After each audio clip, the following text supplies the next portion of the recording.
India Legal presents Courts Roundup.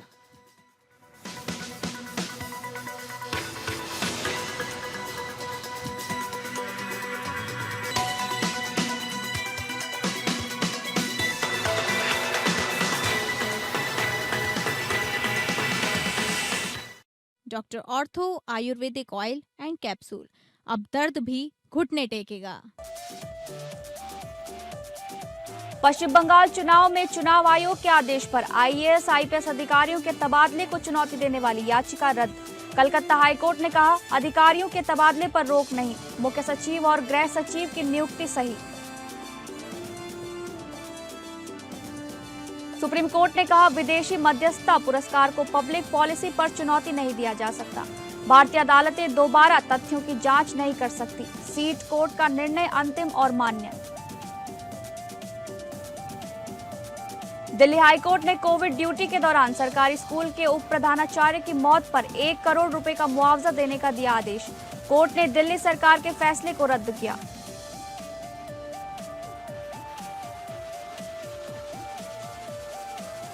X Corp ने केंद्र से ब्लॉकिंग आदेश की मांगी समीक्षा रिपोर्ट। ब्लॉकिंग आदेश को बताया गलत, कहा आईटी एक्ट का हुआ है उल्लंघन।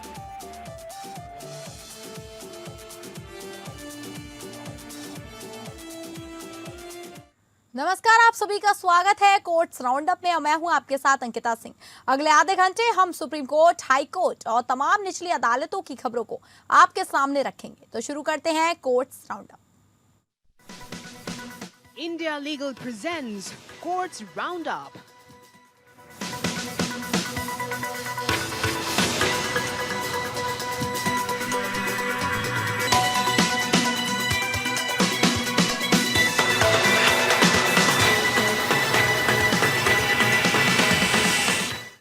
पश्चिम बंगाल विधानसभा चुनाव से पहले चुनाव आयोग द्वारा वरिष्ठ आईएएस और आईपीएस अधिकारियों के तबादले के खिलाफ दायर जनहित याचिका को कोलकाता उच्च न्यायालय ने मंगलवार को खारिज कर दिया है।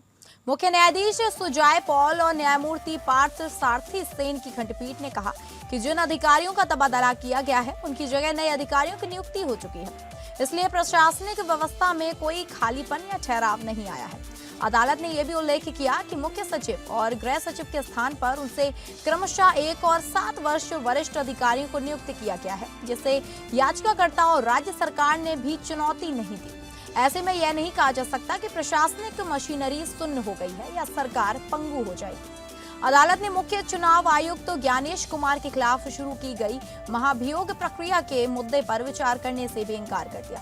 कोर्ट ने कहा कि इस मामले और अधिकारियों के तबादले के बीच कोई स्पष्ट संबंधित स्थापित नहीं किया गया है। यह याचिका अधिवक्ता अर्क कुमार नाग द्वारा दायर की गई थी, जिसमें आरोप लगाया गया था कि आईसीआई ने राज्य के लगभग वरिष्ठ प्रशासनिक और पुलिस ढांचे को बड़े पैमाने पर बदल दिया है। हाल ही में ईसीआई ने मुख्य सचिव, पुलिस महानिदेशक, गृह सचिव, कई जिलाधिकारियों, पुलिस अधीक्षकों और अन्य वरिष्ठ अधिकारियों का तबादला किया है। याचिका में यह भी कहा गया कि पश्चिम बंगाल कैडर के कई वरिष्ठ आईपीएस अधिकारी को तमिलनाडु, केरल और नागालैंड जैसे राज्यों में चुनावी पर्यवेक्षण के रूप में भेज दिया गया है। याचिकाकर्ता ने इसे राज्य की प्रशासनिक व्यवस्था को पूरी तरह कमजोर करने वाला कदम बताया और कहा कि यह संविधान के अनुच्छेद 324 के तहत ईसीआई की शक्तियों का दुरुपयोग है, जो संघीय ढांचे के सिद्धांतों के खिलाफ है। हालांकि अदालत ने कहा कि केवल एक वकील होने के नाते याचिकाकर्ता को तबादलों से तब तक कोई व्यक्तिगत शिकायत नहीं हो सकती जब तक कि इससे सार्वजनिक हित को नुकसान न पहुंचे। कोर्ट ने यह भी कहा कि यदि चुनाव तक सीमित अवधि के लिए तबादले किए गए हैं तो इससे प्रशासन पंगु नहीं होता। अदालत ने यह भी स्पष्ट किया कि केवल इसलिए कि बड़ी संख्या में अधिकारियों का तबादला किया गया है, इसे मनमाना या दुर्भावनापूर्ण नहीं कहा जा सकता है, खासकर जब देश भर में इसी तरह के तबादले हुए हैं। साथ ही कोर्ट ने यह भी कहा कि अगर कोई अधिकारी व्यक्तिगत रूप से अपने तबादले से असंतुष्ट है तो वह कानून के अनुसार अलग से चुनौती दे सकता है। सुप्रीम कोर्ट ने एक महत्वपूर्ण फैसले में कहा है कि सरकार द्वारा उद्योगों को दी गई टैक्स रियायतों स्थायी अधिकारी नहीं होती और सरकार इन्हें जनहित में वापस ले सकती है। न्यायमूर्ति PS नरसिम्हा और न्यायमूर्ति आलोक आराधे की पीठ ने स्पष्ट किया कि किसी भी रियायत का लाभ लेने को यह कानूनी अधिकार नहीं है कि वह इसे हमेशा जारी रखने की मांग करे। उसे केवल उसी अवधि तक इसका लाभ मिलता है जितने समय के लिए यह रियायत लागू रहती है। यह अधिकार स्थायी होता है और सरकार जरूरत पड़ने पर इसे समाप्त कर सकती है। यह मामला महाराष्ट्र सरकार द्वारा उद्योगों की दी गई बिजली शुल्क में छूट से जुड़ा है। 1994 से राज्य सरकार ने उद्योगों को अपने उपयोग के लिए खुद बिजली उत्पादन को बढ़ावा देने के लिए यह छूट दी थी, लेकिन 2000 और 2001 में सरकार ने राजस्व बढ़ाने और आर्थिक दबाव के कारण इस छूट को आंशिक रूप से वापस लिया। पहले हाईकोर्ट ने इस निर्णय को मनमाना और भेदभावपूर्ण मानते हुए रद्द कर दिया। इसके बाद राज्य सरकार ने सुप्रीम कोर्ट में अपील की। सुप्रीम कोर्ट ने हाई कोर्ट का फैसला पलटते हुए कहा, इस तरह की छूट कोई अनुबंध नहीं होती, बल्कि यह एक वैधानिक रियायत है जिसे सरकार बदल या खत्म कर सकती है। कोर्ट ने यह भी कहा कि जो लोग ऐसी रियायत का लाभ लेते हैं उन्हें यह पता होना चाहिए कि सरकार इसे कभी भी जनहित में बदल सकती है। हालांकि कोर्ट ने यह भी कहा कि सरकार को ये रियायत वापस लेते समय निष्पक्षता और तर्कसंगता का पालन करना चाहिए। अचानक लिए गए फैसले से उद्योगों को अनावश्यक नुकसान नहीं होना चाहिए। उन्हें नई नीति के अनुसार खुद को ढालने के लिए उचित समय मिलना चाहिए। इस मामले में कोर्ट ने पाया कि सरकार का निर्णय उचित था, क्योंकि इसका उद्देश्य सार्वजनिक राजस्व बढ़ाना और आर्थिक समस्याओं का समाधान करना था। यह ना तो मनमाना था और ना ही अनुचित।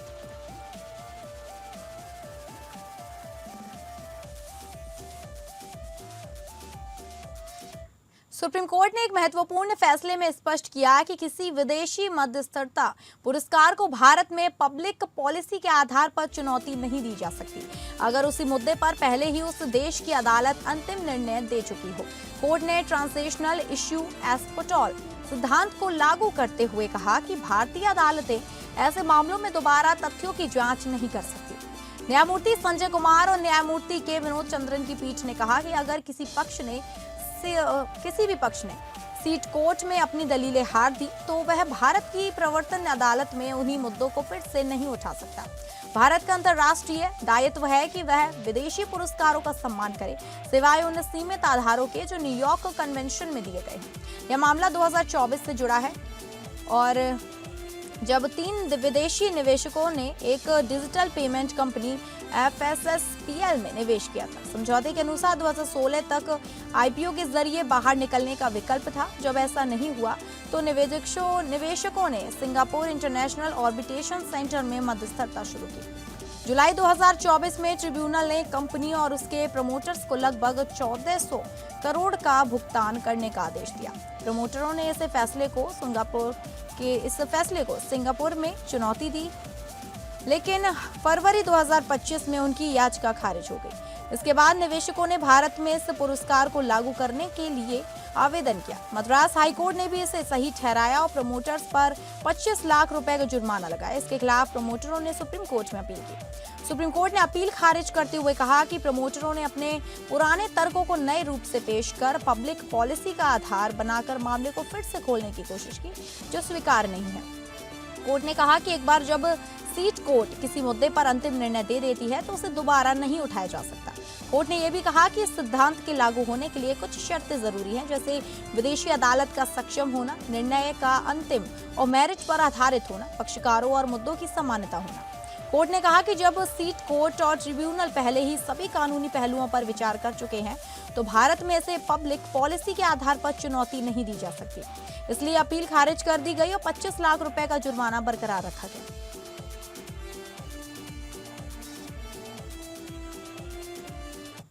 राष्ट्रीय हरित अधिकरण या NGT के समक्ष दायर एक याचिका में भारत में बढ़ते वायु प्रदूषण को गंभीर सार्वजनिक स्वास्थ्य संकट बताया गया है। इस याचिका पर सुनवाई करते हुए NGT ने केंद्र सरकार और अन्य संबंधित प्राधिकरणों से जवाब मांगा है। यह मामला पीपल्स चैरिटेबल ऑर्गेनाइजेशन बनाम भारत संघ से जुड़ा है। NGT के अध्यक्ष न्यायमूर्ति प्रकाश श्रीवास्तव और विशेषज्ञ सदस्य ए सेंथिल वेल की पीठ ने यह भी उल्लेख किया कि इसी तरह का एक मामला पहले से ही अधिकरण के समक्ष लंबित है, इसलिए दोनों मामलों को एक साथ जोड़ दिया गया है। अब इन पर अगली सुनवाई 14 मई को होगी। याचिका में कहा गया कि भारत लंबे समय से वायु प्रदूषण की समस्या से जूझ रहा है, जो अब एक राष्ट्रीय सार्वजनिक स्वास्थ्य आपातकाल का रूप ले चुकी है। देश के अधिकांश हिस्सों में हवा की गुणवत्ता लगातार खराब बनी हुई है, जहां सूक्ष्म कण, जहरीली गैसें और अन्य प्रदूषक तय मानकों से कहीं अधिक स्तर पर मौजूद है। यह स्थिति पिछले 1 दशक से बनी हुई है और हर साल लाखों लोगों की जान ले रही है। याचिका के अनुसार वायु प्रदूषण अब केवल एक मौसमी या स्थानीय समस्या नहीं रहा, बल्कि यह एक संरचनात्मक और राष्ट्रीय स्तर की समस्या बन चुका है। स्थिति इतनी गंभीर हो गई कि अब सांस लेना भी स्वास्थ्य के लिए जोखिम भरा हो गया, जो मानव जीवन की सबसे बुनियादी आवश्यकता को प्रभावित करता है। याचिका में विभिन्न वैज्ञानिक अध्ययनों का हवाला देते हुए बताया गया है कि 2019 में भारत में लगभग 16.7 लाख मौतें वायु प्रदूषण के कारण हुई। इनमें से करीब 9.8 लाख मौतें बाहरी प्रदूषण के कारण और 6.1 लाख मौतें घरेलू प्रदूषण के कारण हुई। याचिका में यह भी कहा गया कि state of global air report के अनुसार भारत में हर दिन लगभग 464 बच्चे जिनकी उम्र 5 वर्ष से कम है वायु प्रदूषण के कारण मर जाते हैं। इसके अलावा 2015 से 2025 तक के आंकड़ों पर आधारित एक विश्लेषण में पाया गया कि इस अवधि में भारत का कोई भी बड़ा शहर सुरक्षित वायु गुणवत्ता मानकों पर खतरा नहीं उतरा।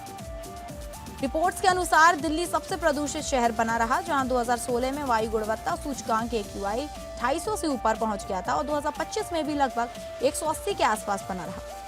इन तथ्यों के आधार पर याचिकाकर्ता ने वायु प्रदूषण को एक निरंतर सार्वजनिक स्वास्थ्य आपातकाल बताया, जो हर साल लाखों लोगों की समय से पहले मौत, भारी बीमारी के बोझ और बड़े आर्थिक नुकसान का कारण बन रहा है। याचिका में यह भी आरोप लगाया गया कि सरकार की प्रतिक्रिया खंडित और अल्पकालिक रही है। अधिकतर कदम केवल तब उठाए जाते हैं जब प्रदूषण अचानक बढ़ जाता है, जबकि इसके मूल कारणों और दीर्घकालिक प्रभावों पर पर्याप्त ध्यान नहीं दिया जाता। हालांकि वायु प्रदूषण निवारण और नियंत्रण अधिनियम 1981 और पर्यावरणीय संरक्षण अधिनियम 1986 जैसे कानून मौजूद है, फिर भी इनके क्रियान्वयन में कई एजेंसियों के बीच समन्वय की कमी है। साथ ही प्रदूषण से होने वाले नुकसान का समुचित डेटा और निगरानी प्रणाली भी नहीं है। अंत में याचिकाकर्ता ने एनजीटी से राष्ट्रीय स्तर पर संरचनात्मक और संस्थागत सुधारों के निर्देश जारी करने की मांग की है, जिनमें एक समग्र राष्ट्रीय ढांचा तैयार करना, वायु प्रदूषण पर नियंत्रण करना है।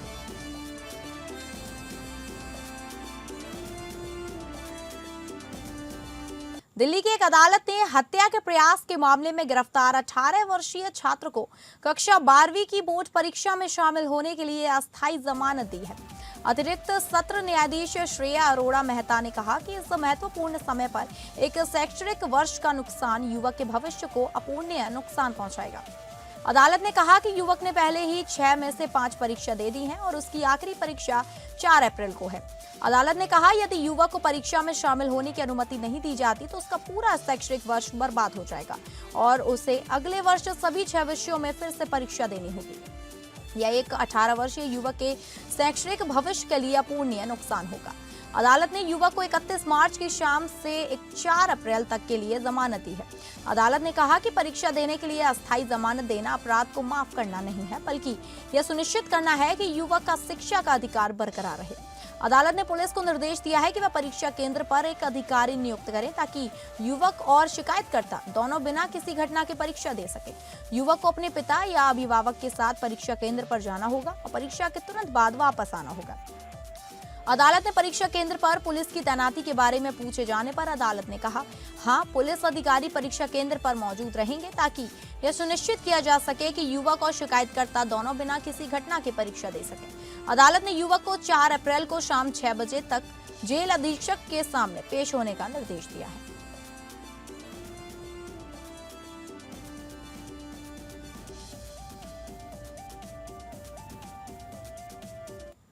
एक्स कॉर्प्स ने केंद्र सरकार से 12 ट्विटर अकाउंट्स को ब्लॉक करने के आदेश की समीक्षा करने का अनुरोध किया है, जिसमें पैरोडी अकाउंट डॉक्टर निमो यादव भी शामिल है। एक्स कॉर्प ने इसे असमानुपातिक बताया। 19 मार्च को एक्स ने इलेक्ट्रॉनिक्स और सूचना प्रौद्योगिकी मंत्रालय को एक आपत्ति पत्र लिखा, जिसमें कहा गया कि 18 मार्च को जारी ब्लॉकिंग आदेश सूचना प्रौद्योगिकी अधिनियम 2000 की धारा 69(a) का पालन नहीं करता है। यह पत्र दिल्ली हाईकोर्ट में प्रीतक शर्मा द्वारा दायर याचिका में एक्स कॉर्प्स द्वारा प्रस्तुत एक शपथ पत्र में सामने आया है, जो डॉक्टर निमो यादव अकाउंट चलाते हैं। शपथ पत्र में एक्स कॉर्प्स ने कहा कि डॉक्टर निमो यादव के पैरोडी अकाउंट को विवादास्पद पोस्ट और प्रधानमंत्री मोदी को असक्षम बताने और उन्हें खराब तरीके से चित्रित करने के लिए मंत्रालय के आदेश पर ब्लॉक किया गया है। एक्स कॉर्प्स ने अपने आपत्ति पत्र में कहा कि प्रत्येक ट्विटर अकाउंट में अधिकांश सामग्री धारा 69A के तहत निर्दिष्ट आधारों के भीतर नहीं आती, इसलिए ब्लॉकिंग आदेश असमानुपातिक है।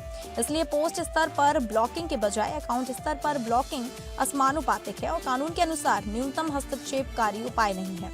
एक्स कॉर्प्स ने आगे कहा कि अकाउंट होल्डर्स को सुनवाई का कोई अवसर नहीं दिया गया है। एक्स कॉर्प्स ने अनुरोध किया कि ब्लॉकिंग आदेश की समीक्षा की जाए, कम से कम 12 ट्विटर अकाउंट से संबंध में जो अनुग्रह ए में सूचीबद्ध है।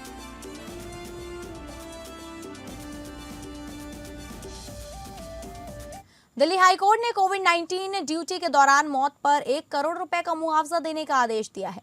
अदालत ने दिल्ली सरकार के फैसले को रद्द करते हुए कहा कि सरकारी स्कूल के उप प्रधानाचार्य डॉक्टर राजा राम सिंह के परिजनों को मुआवजा मिलना चाहिए। डॉक्टर सिंह को महामारी के दौरान स्कूल में हंगर रिलीफ सेंटर की निगरानी की जिम्मेदारी दी गई थी, जहां वे सूखा राशन और मिड डे वितरण में लगे हुए थे। मई 2021 में कोविड-19 से संक्रमित हो गए और अस्पताल में उनका निधन हो गया। दिल्ली सरकार ने मुआवजा देने से इनकार किया था, यह कहते हुए कि डॉक्टर सिंह केवल अपनी नियमित जिम्मेदारियां निभा रहे थे और उन्हें विशेष रूप से कोविड ड्यूटी पर तैनात नहीं किया गया था। लेकिन अदालत ने इस तर्क को खारिज कर दिया और कहा कि डॉक्टर सिंह को जिला मजिस्ट्रेट द्वारा नामित केंद्र पर तैनात किया गया था और वे कोविड-19 से संबंधित कार्य कर रहे थे। अदालत ने कहा, योजना के उद्देश्य को देखते हुए याचिकाकर्ता 1 करोड़ रुपए के मुआवजे की हकदार है। इसी के साथ कोर्ट ने 3 नवंबर 2023 के सरकारी आदेश को निरस्त करते हुए संबंधित अधिकारियों को निर्धारित समय सीमा में मुआवजा देने का निर्देश दिया। अदालत ने कहा कि यह फैसला डॉक्टर सिंह के परिजनों को न्याय दिलाने के लिए है और यह सुनिश्चित करेगा कि महामारी के दौरान अपनी जान गंवाने वाले अन्य कर्मचारियों के परिजनों को भी उचित मुआवजा मिले।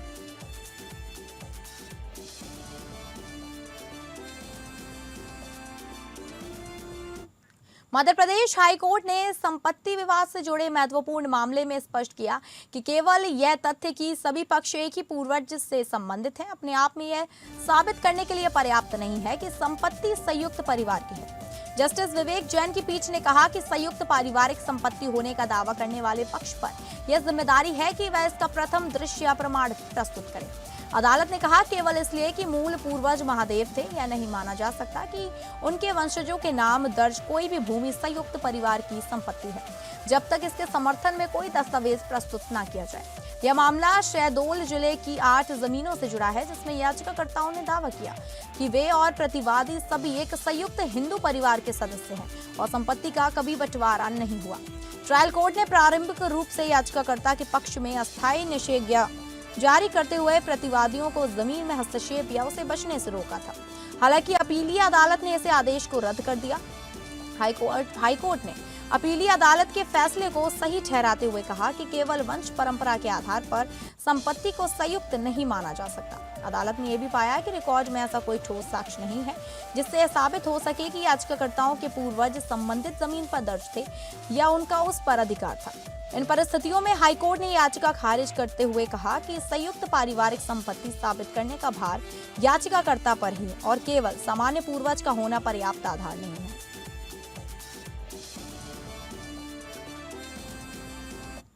तो फिलहाल कोर्ट्स राउंडअप में बस इतना ही। नमस्कार। India Legal presents Courts Roundup.